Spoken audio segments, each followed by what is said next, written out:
Man with many memories of Pete is our longtime sports director, George Vogel, who we always love to see. Of course, George retiring from here at WLWT a little more than a year ago, covering Cincinnati sports for more than 4 decades. And I know, George, we were talking about it in the newsroom. You grew up with Pete. He was a hero of yours and to so many others out there. Every young man who played baseball or girl who watched baseball or played softball played like Pete Rose that grew up around here.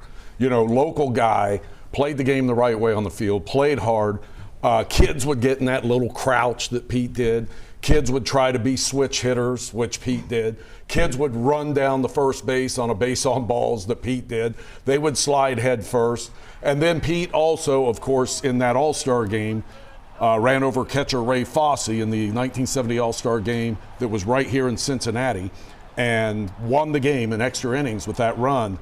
But kids started running over catchers too, and I was a catcher locally on teams, and everyone wanted to be like Pete, barreling into the catcher at home plate to score a run. So he had an impact on a lot of people and generations of baseball players that grew up here. And we saw that video. Even Aaron Judge, current stars, still feel indebted to Pete Rose for the way he played the game. And how many Little Leaguers threw the ball into the ground at first base after making the final out, slamming that ball down on the grass. So obviously you worked alongside Pete for a long time here at Channel 5 on a few projects. You remember one afternoon, though, specifically in Norwood. Yes, and Tom Brenneman was talking about the Pete and Johnny show that starred Pete Rose and Johnny Bench.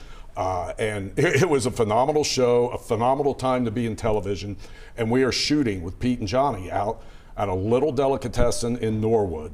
Summer afternoon, the Reds have a game that night. But Pete, when the shoot was over, sits there and has an ice cream with the lady who runs the store and is just talking to her like he's known her for years. He's got a game at the stadium that night.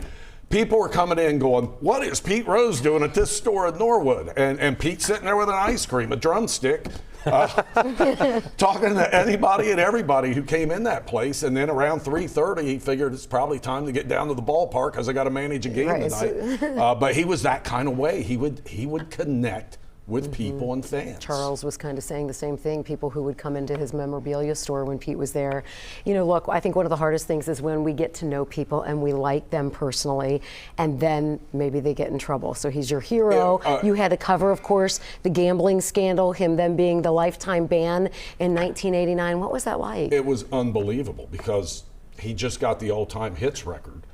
And 4 years later, you know, he goes from the top of the sporting world to the bottom in 4 years, where he's getting banned from the game he loves. Now, he broke the rules, and I remember sitting in Pete's office, and he's always convincing us, I didn't do it.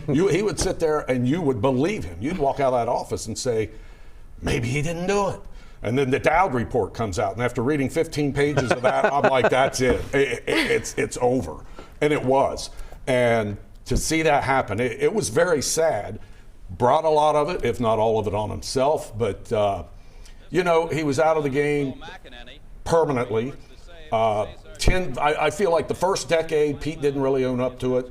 And then when he finally did, after another 10 years passed, I think baseball maybe could have done the right thing and somehow found a way for him, maybe not back in the game if they didn't want to do that, but certainly get him in that Hall of Fame before we come to a day like today, where now he will not get his due in Cooperstown. I was going to say, time for a one-word answer, yes or no, posthumously inducted in a Baseball Hall of Fame. You think yes?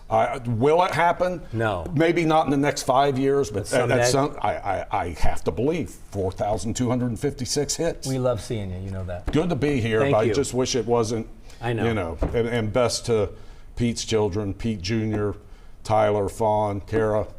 You feel for them tonight. Thanks for your stories. Thanks for being here. George Vogel, former sports director at Channel 5.